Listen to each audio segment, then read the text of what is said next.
ഒന്ന്. രണ്ടാമതായി ഒരു കാര്യം കൂടി ഞാൻ സൂചിപ്പിക്കട്ടെ.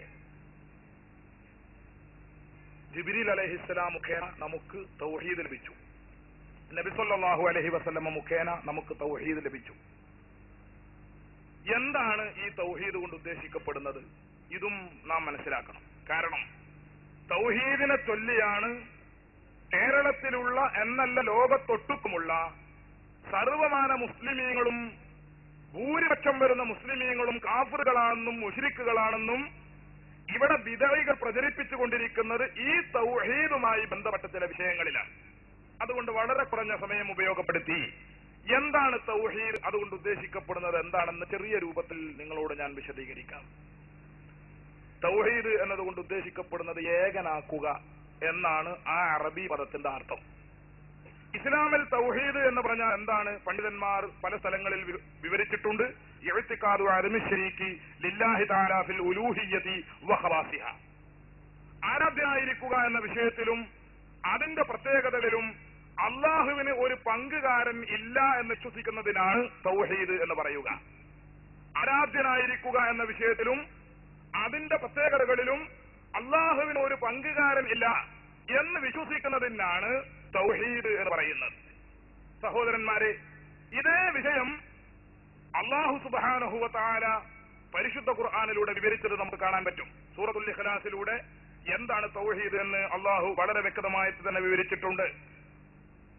ഖുൽ ഹുവല്ലാഹു അഹദ് അല്ലാഹു സമദ് ലം യലിദ് വലം യൂലദ് വലം യകുൽ ലഹു കുഫുവൻ അഹദ് എന്നിങ്ങനെ പറഞ്ഞുകൊണ്ട് മുസ്ലിമീങ്ങൾ വിശ്വസിക്കേണ്ട അല്ലെങ്കിൽ ഇസ്ലാം വിളംബരപ്പെടുത്തുന്ന തൗഹീദ് ഏതാണെന്ന് ഖുർആൻ പറയുന്നു. ഖുൽ, നബിയെ തങ്ങൾ പറയുക, ഹുവ വസ്തുത അല്ലാഹു ആകുന്നത് അഹദുൻ, അവൻ ഏകനാകുന്നു.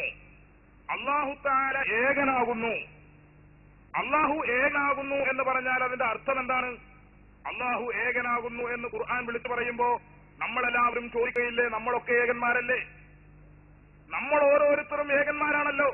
പിന്നെ അല്ലാഹു അവന്റെ ഒരു പ്രത്യേകതയായി ഞാൻ ഏകനാകുന്നു എന്ന് വിളിച്ചു പറയുന്നതിൽ എന്ത് അർത്ഥമാണുള്ളത്? ഞാൻ എന്റെ സഹോദരന്മാരോട് ആവശ്യപ്പെടുന്നു, അല്ലാഹു അഹദുൻ എന്ന് അല്ലാഹു തആല പറയുന്നത് അവന്റെ ഒരു സിഫത്താണ്, ഒരു വിശേഷണമാണ് ഏകനായിരിക്കുക എന്നത്. ഇനി അവന് നിർബന്ധമായും ഉണ്ടായിരിക്കേണ്ട മറ്റു ധാരാളം സിഫത്തുകളുണ്ട്, ഒരുപാട് വിശേഷണങ്ങളുണ്ട്. ഈ വിശേഷണങ്ങൾ ഓരോന്നും അല്ലാഹു അഹദുൻ എന്നതിന്റെ സ്ഥാനത്ത് നിങ്ങൾ സങ്കല്പിച്ചു നോക്കുക.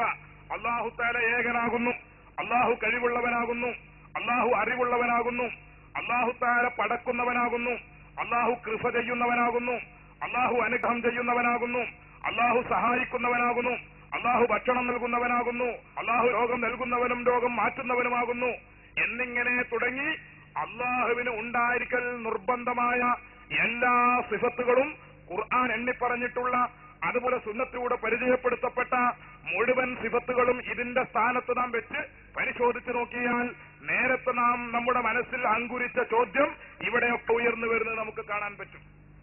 അല്ലാഹു തആല ഏകനാണ് എന്ന് പറഞ്ഞാൽ ഉടനെ മറ്റുള്ളവർ ചോദിക്കും, ഞങ്ങളൊക്കെ ഏകന്മാരല്ലേ? അല്ലാഹു തആല കഴിവുള്ളവനാണെന്ന് പറഞ്ഞാൽ എനിക്കും കഴിവുണ്ടല്ലോ. അല്ലാഹു തആല അറിവുള്ളവനാണെന്ന് പറഞ്ഞാൽ അറിവുള്ളവർ വേറെയുമുണ്ടല്ലോ. അല്ലാഹു തആല ഭക്ഷണം കൊടുക്കുന്നവനാണെന്ന് പറഞ്ഞാൽ നമ്മളും മറ്റുള്ള പലർക്കും ഭക്ഷണം കൊടുക്കുന്നുണ്ടല്ലോ. അല്ലാഹു തആല കൃപ ചെയ്യുന്നവനാണെന്ന് പറഞ്ഞാൽ വേറെയും ആളുകൾ കൃപ ചെയ്യുന്നുണ്ടല്ലോ. നോക്ക് നിങ്ങൾ, പരിശുദ്ധ ഖുർആൻ തന്നെ ഈ കാര്യം വിവരിച്ചിട്ടുണ്ട്. പരിശുദ്ധ ഖുർആനിൽ ഒരു സ്ഥലത്ത് അല്ലാഹുവിനെ സംബന്ധിച്ച് പറഞ്ഞ സ്ഥലത്ത് കാണും അല്ലാഹു തആല മനുഷ്യരെ സംബന്ധിച്ചിടത്തോളം അല്ലാഹു റഊഫുൻ റഹീമുൻ, അല്ലാഹു തആല കൃപ ചെയ്യുന്നവനാണ്, അല്ലാഹു തആല അനുഗ്രഹം ചെയ്യുന്നവനാണ്. റഊഫ്, റഹീം എന്നീ രണ്ട് സിഫത്തുകൾ ഇവിടെ അല്ലാഹുവിന്റേതായി ഖുർആൻ പറയുന്നു. എന്നാൽ അതേ ഖുർആൻ തന്നെ മറ്റൊരു സ്ഥലത്ത് ഇതേ വിശേഷണം നബി സല്ലല്ലാഹു അലൈഹി വസല്ലമക്കുള്ളതായി പറയുന്നു. ലഖദ് ജാഅക്കും റസൂലും മിൻ അൻഫുസിക്കും അസീസുൻ അലൈഹി മാ അനിതും ഹരീസുൻ അലൈക്കും ബിൽ മുഅ്മിനീന റഊഫുർ റഹീം. ഈ ആയത്തിന് നിങ്ങൾക്കിടയിൽ നിന്ന് ഒരു നബി വന്നിരിക്കുന്നു, ഒരു പ്രവാചകൻ വന്നിരിക്കുന്നു എന്നിങ്ങനെ പറഞ്ഞ് നബി സല്ലല്ലാഹു അലൈഹി വസല്ലമ തങ്ങളുടെ ഗുണഗണങ്ങൾ എടുത്തെടുത്ത് പറഞ്ഞിട്ട് പരിശുദ്ധ ഖുർആൻ സൂചിപ്പിക്കുന്നത് ഈ പ്രവാചകൻ ബിൽ മുഅ്മിനീന, വിശ്വാസികളെ സംബന്ധിച്ചിടത്തോളം റഊഫുൻ, കൃപ ചെയ്യുന്ന പ്രവാചകനാണ്, റഹീമുൻ, അനുഗ്രഹം ചെയ്യുന്ന പ്രവാചകനാണ് എന്ന് നബി സല്ലല്ലാഹു അലൈഹി വസല്ലമയെ സംബന്ധിച്ച് പറയുന്നു. അപ്പോ റഊഫ് എന്ന വിശേഷണം റഊഫ് എന്ന വിശേഷണം ഒരു സ്ഥലത്ത് അള്ളാഹുവിന് കൊടുക്കുന്ന ഖുർആൻ മറ്റൊരു സ്ഥലത്ത് റസൂലുള്ളാഹിക്ക് കൊടുക്കുന്നു. റഹീമുൻ എന്ന വിശേഷണം ഒരു സ്ഥലത്ത് അള്ളാഹുവിന് നൽകുന്ന ഖുർആൻ മറ്റൊരു സ്ഥലത്ത് നബി സല്ലല്ലാഹു അലൈഹി വസല്ലമക്ക് നൽകുന്നു. ഇനിയും നിങ്ങൾ ചിന്തിച്ചു നോക്കുക, അല്ലാഹു തആല എന്റേതാണെന്ന് ഖുർആൻ അവകാശപ്പെട്ട ഒരുപാട് കാര്യങ്ങൾ ഒരു സ്ഥലത്ത് അല്ലാഹു തന്നെ പറഞ്ഞത് കാണും. അവൻ ആലിമുൽ ഗൈബി വശഹാദത്തുൽ കബീർ എന്നിങ്ങനെ പറഞ്ഞുകൊണ്ട് സൂറത്ത് ശൂറയിൽ അല്ലാഹു തആല പറഞ്ഞു, മറഞ്ഞ കാര്യങ്ങളും തെളിഞ്ഞ കാര്യങ്ങളും അറിയുന്നവൻ അല്ലാഹുവാണ്. ആലിമുൽ ഗൈബി വശഹാദ, മറഞ്ഞ കാര്യങ്ങളും തെളിഞ്ഞ കാര്യങ്ങളും അല്ലാഹുവാണ് അറിയുക. മറഞ്ഞ കാര്യങ്ങൾ അറിയുന്നവനായിരിക്കുക എന്ന വിശേഷണം അള്ളാഹുവിന്റേതാണെന്ന് ഖുർആൻ പറയുന്നു. എന്നാൽ അതേ വിശേഷണം എനിക്കുമുണ്ടെന്ന് ഈസാ നബി അലൈഹിസ്സലാം പറഞ്ഞതായി പരിശുദ്ധ ഖുർആൻ ഉദ്ധരിക്കുന്നത് നമുക്ക് കാണാൻ പറ്റും. അന്നിഖദ് ജിഅ്തുകും ബിആയത്തിൻ മിർ റബ്ബിക്കും അന്നി അഖ്ലുഖു ലക്കും മിന ത്വയ്രി കഹയ്യത്തി ത്വയ്രി ഫഅൻഫുഖു ഫീഹി വയകൂനു ത്വയ്റൻ ബിഇദ്നില്ലാഹ് വഉനബ്ബിഉകും ബിമാ തഅകുലൂന വമാ തദ്ഖിറൂന ഫീ ബുയൂതിക്കും എന്നിങ്ങനെ പറഞ്ഞുകൊണ്ട് സൂറത്ത് മറിയമിൽ അല്ലാഹ് പറഞ്ഞത് കാണും, ഞാൻ നിങ്ങൾക്ക് അന്നി അഖ്ലുഖു ലക്കും മിന ത്വയ്രി. അല്ലാഹ് പലപ്പോഴും പരിശുദ്ധ ഖുർആനിലൂടെ ആവർത്തിച്ച് പറഞ്ഞിട്ടുള്ളതാണ്, അല്ലാഹുവാണ് ഖാലിഖ്, അല്ലാഹുവാണ് പടക്കുന്നവൻ, അല്ലാഹുവാണ് പടച്ചവൻ. എന്നാൽ പടച്ചവൻ ഖാലിഖ് അല്ലാഹുവാണെന്ന് ഖുർആൻ പറഞ്ഞിരിക്കവേ ബഹുമാനപ്പെട്ട ഈസാ നബി അലൈഹിസ്സലാം അറിയുന്നത് അന്നി അഖ്ലുഖു ലക്കും മിനത് ത്വയ്രി, ഞാൻ മണ്ണിൽ നിന്ന് നിങ്ങൾക്ക് പടച്ചു തരാം, ഞാൻ ഖാലിഖാണ്, ഞാൻ മണ്ണിൽ നിന്ന് പടച്ചു തരാം. കഹയ്യത്തി ത്വയ്രി, ഒരു പക്ഷിയുടെ രൂപം പടച്ചു തരാം.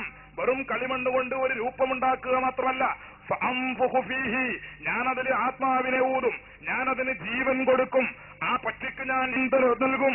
അങ്ങനെ ജീവൻ നൽകിയാൽ ഫയകൂനു ത്വയ്റൻ ബിഇദ്നില്ലാഹ്, അല്ലാഹുവിന്റെ പ്രത്യേകമായ അനുവാദപ്രകാരം ഈ പക്ഷി ഒരു പക്ഷിയായി പറന്നു പോകുന്നത് നിങ്ങൾക്ക് കാണാൻ കഴിയുമെന്ന് ഈസാ നബി അലൈഹിസ്സലാം പറയുന്നു. പടക്കുന്നവൻ അല്ലാഹുവാണെന്ന് ഖുർആൻ അവകാശപ്പെടുമ്പോ ഞാൻ പടക്കുമെന്ന് ഈസാ നബി അലൈഹിസ്സലാം പറയുന്നു. തീർന്നില്ല, ഈ ആയത്തിന്റെ തൊട്ടുടനെ തന്നെ ഈസാ അലൈഹിസ്സലാം അവകാശപ്പെടുന്നത് പടക്കുക മാത്രമല്ല, വഉനബ്ബിഉകും ബിമാ തഅകുലൂന വമാ തദ്ഖിറൂന ഫീ ബുയൂതിക്കും, നിങ്ങൾ വീട്ടിൽ നിന്ന് ഇപ്പോൾ കഴിച്ചു വന്ന ഭക്ഷണമുണ്ടല്ലോ, നിങ്ങളുടെ വയറിന്റെ ഉള്ളിൽ കിടക്കുന്ന ഭക്ഷണം, ആ ഭക്ഷണം ഏതാണെന്ന് ഞാൻ നിങ്ങൾക്ക് പറഞ്ഞു തരാം. വഉനബ്ബിഉകും ബിമാ തഅകുലൂൻ, നിങ്ങൾ കഴിച്ചു വന്ന ഭക്ഷണം ഏതാണെന്ന് ഞാൻ പറഞ്ഞു തരാം. വമാ തദ്ഖിറൂന ഫീ ബുയൂതിക്കും, നിങ്ങളുടെ വീട്ടിൽ, നിങ്ങളുടെ പത്തായങ്ങളിൽ, നിങ്ങളുടെ പെട്ടികളിൽ നിങ്ങൾ സൂക്ഷിച്ചു വെച്ചിട്ടുള്ള വസ്തുക്കൾ എന്തൊക്കെയാണെന്ന് അതിന്റെ പേരും വിവരവും ഞാൻ പറഞ്ഞു തരാമെന്ന് ബഹുമാനപ്പെട്ട ഈസാ അലൈഹിസ്സലാം അവകാശപ്പെടുന്നു. അല്ല പറയുന്നതോ മറഞ്ഞ കാര്യങ്ങൾ അറിയുന്നവൻ അല്ലാഹുവാണെന്ന്. ഈസാ അലൈഹിസ്സലാം വിളിച്ചു പറയുന്നു, എനിക്കും മറഞ്ഞ കാര്യങ്ങൾ അറിയും, ഞാനും മറഞ്ഞ കാര്യങ്ങൾ പറയും, ഞാനും സൃഷ്ടിക്കും, ഞാനും പക്ഷിയെ സൃഷ്ടിച്ചു തരാം, ഞാനതിന് ജീവൻ കൊടുക്കാം എന്നൊക്കെ ഈസാ അലൈഹിസ്സലാം അവകാശപ്പെടുന്നു. അപ്പോൾ അല്ലാഹുവിന്റേതെന്ന് ഖുർആൻ അവകാശപ്പെട്ട ഒരുപാട് വിശേഷണങ്ങൾ അള്ളാഹുവിന്റെ സൃഷ്ടികൾക്ക് ഖുർആൻ തന്നെ വെച്ചു കൊടുക്കുന്നതാണ് നാം ഇവിടെ കാണുന്നത്. ഇത് രണ്ടും തമ്മിൽ വേർതിരിച്ച് മനസ്സിലാക്കുന്നിടത്തുള്ള പരാജയമാണ് കേരളത്തിൽ മുജാഹിദ് എന്ന ഒരു പ്രസ്ഥാനം തന്നെ ഉണ്ടാകാനുള്ള കാരണം.